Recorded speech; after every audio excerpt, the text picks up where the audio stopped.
სოციალურ ქსელებში ხელოვნური ინტელექტის მზარდმა ინტეგრაციამ მნიშვნელოვნად შეცვალა ინფორმაციის გავრცელების მასშტაბი. ბოლოდროინდელი მტკიცებულებები აჩვენებს, რომ გენერაციული AI-ის დახმარებით შექმნილი კონტენტი არის ერთ-ერთი მიზეზი იმისა, თუ რატომ გაიზარდა დეზინფორმაციის რიცხვი სოციალურ ქსელში. 2025 წელს არაერთი ქვეყანა ცდილობდა, რომ შეემუშავებინა სხვადასხვა ტიპის რეგულაცია იმისათვის, რომ მონიტორინგი განახორციელონ ხელოვნური ინტელექტის ბაზრის და ასევე ის კონტენტი, რომელიც ვრცელდება სოციალურ ქსელში AI-ის გამოყენებით. ერთ-ერთი არის ევროკავშირი, რომელმაც მსოფლიოში პირველი ყოვლის მომცველი სამართლებრივი ჩარჩო შეიმუშავა, რომელიც რისკებზე დაფუძნებულ სისტემას ქმნის და მიზნად ისახავს ადამიანზე ორიენტირებული და სანდო ხელოვნური ინტელექტის უზრუნველყოფას. აღსანიშნავია ის, რომ ბოლო თვეების განმავლობაში, რა თქმა უნდა, უფრო მეტად დაიხვეწა ხელოვნური ინტელექტი, თუმცა მიმდინარე წელს ექსპერტები აღნიშნავდნენ, რომ არსებობს რამდენიმე ნიშანი, რითაც ჩვენ შეგვიძლია მივხვდეთ, არის თუ არა რომელიმე მასალა, ფოტო ან ვიდეო მასალა შექმნილი AI-ის დახმარებით. უნდა დავაკვირდეთ რამდენიმე დეტალს, მაგალითად, როგორიც არის ხელები, ტუჩების მოძრაობა, თვალები, თუმცა იმის გამო, რომ დაიხვეწა ხელოვნური ინტელექტი, შესაბამისად ეს დეტალებიც გაუმჯობესდა და უფრო გართულდა იმის გარჩევა, თუ რა არის ხელოვნური ინტელექტის დახმარებით შექმნილი და რა არის რეალობა. ჩვენ ამასთან დაკავშირებით გავესაუბრეთ ფაქტების გადამოწვეველი პროექტის მითების დეტექტორის რედაქტორის მოადგილეს ცისია კირვალიძეს, რომელმაც გვითხრა სხვადასხვა რჩევა თუ როგორ მივხვდეთ, რომელი მასალა არის დამზადებული AI-ის მიერ და ასევე ისაუბრა იმის შესახებ, თუ რა ტიპის დეზინფორმაცია ვრცელდებოდა ხელოვნური ინტელექტის გამოყენებით საქართველოზე.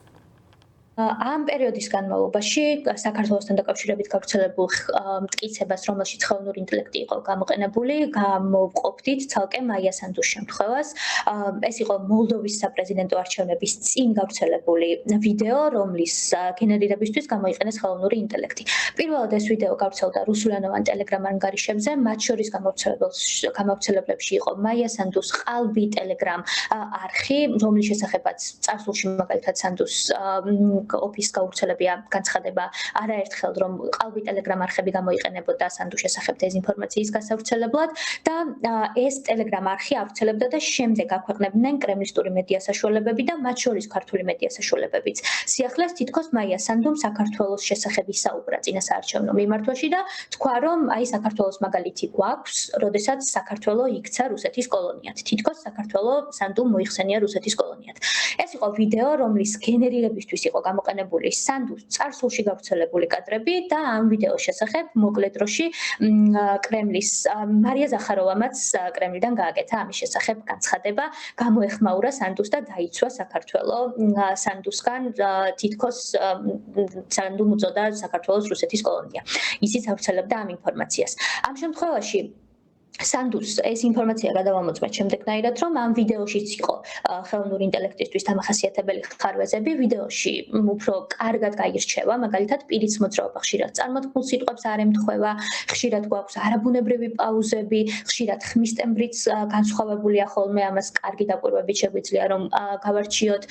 არის ხოლმე მომენტები, როდესაც კბილების ნაწილი ქრება საუბრის დროს და ასე შემდეგ და გარდა ამისა, ვიდეოს ორიგინალსაც მივაკვლიეთ. სანდუს თვითონ ქონდა ეს ვიდეო გამოქვეყნებული, რამაც ნათელი გახადა, რომ მაია სანდუს ვიდეო იყო ხელოვნური ინტელექტით გენერირებული. ხელოვნური ინტელექტს, როგორც წარსულში ხშირად ვამბობდით ხოლმე, ვხუმრობდით ხოლმე ამაზეც, რომ პირველი ხელის თითებს ვითვლიდით ხოლმე, როცა გვინდოდა გადაგვემოწმებინა ხელოვნური ინტელექტთან ქონდა საქმე თუ რეალურ კადრებს უყურებდით. ამ პერიოდის განმავლობაში, როცა ხელოვნური ინტელექტი დაიხვეწა და უფრო რეალისტურ გამოსახულებებს ვიღებთ AI-ით გენერირებულს, ხშირად არის, რომ მაგალითად ხელები კიდურებზე ყველაფერი წესრიგშია და ფოტოს ვიზუალურად ერთი შეხედვით არ ეტყობა, რომ ის AI-ით არის შექმნილი. თუმცა, უნდა ვთქვათ, რომ მცირე ხარვეზები მაინც რჩება ხოლმე ამ ფოტოებზე, რაც მიგვანიშნებს, რომ ის AI გენერირებულია.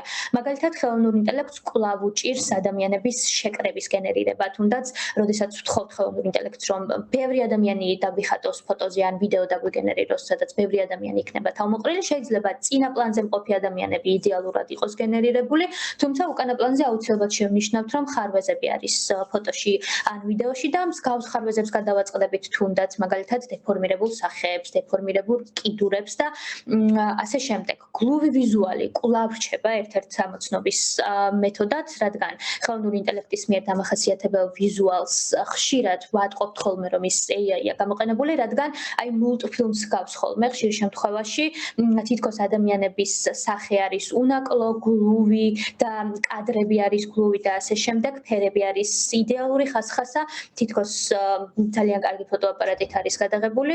ეს ერთ-ერთი მეთოდი არის ხელოვნური ინტელექტის ამოცნობის. გარდა ამისა, მე ხშირად ვურჩევ ხოლმე ამ კითხვაზე, რომ შინაარსს უნდა დავაკვირდეთ პირველ რიგში, თუ ვუყურებთ რაიმე ვიდეოს ან ფოტოს და ამ შემთხვევაში ვისმენთ ან ვხედავთ, რომ რაღაც არაბუნებრივს უყურებთ ხშირად, სამყაროში მსგავსი შემთხვევები ხშირი არ არის, მაგალითად სენსაციურია, ან ასე შემდეგ, უნდა ვიეჭვოთ, რომ შეიძლება ხელოვნურ ინტელექტთან გქონდეს საქმე და შემდეგ დეტალებსაც დავაკვირდეთ და აუცილებლად აღმოვაჩენთ რაიმე ხარვეზს, რომელიც ხელოვნურმა ინტელექტმა დატოვა ამ შემთხვევაში.